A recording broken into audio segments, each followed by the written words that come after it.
Hi sir, నేను Venkat NTV sir. POCSO అంటే ఇది మైనర్లకు సంబంధించినటువంటి కేసుకు సంబంధించి. సో అంటే ఇది ఇద్దరు మైనర్ల లవ్ స్టోరీ లాగా ఉంటుందా వాళ్ళిద్దరిది? లేదండి. సో దాంట్లో చాలా ఆబ్వియస్లీ అంత సెన్సిటివ్ మ్యాటర్ అయినప్పుడు చాలా జాగ్రత్తలు తీసుకోవాలి. ఒక్క చిన్న ఒత్తు పొల్లు కూడా పక్కకి వెళ్ళకూడదు. ఎందుకంటే అలాంటి టాపిక్ ఇది.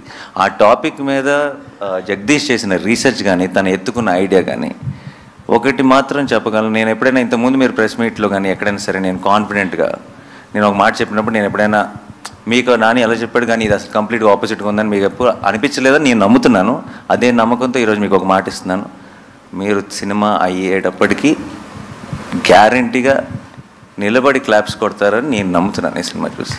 సో సార్ అంటే ఇప్పుడు న్యాయదేవతకి కళ్ళ గంతలు కట్టారు. యాక్చువల్లీ సుప్రీంకోర్టు న్యాయదేవ కళ్ళ గంతలు తీసేసింది, మళ్ళీ మీరు ఈ సినిమాలో పెట్టారు. ఏంటి దానికి రీజన్ ఏంటి? Because of the time frame అండి.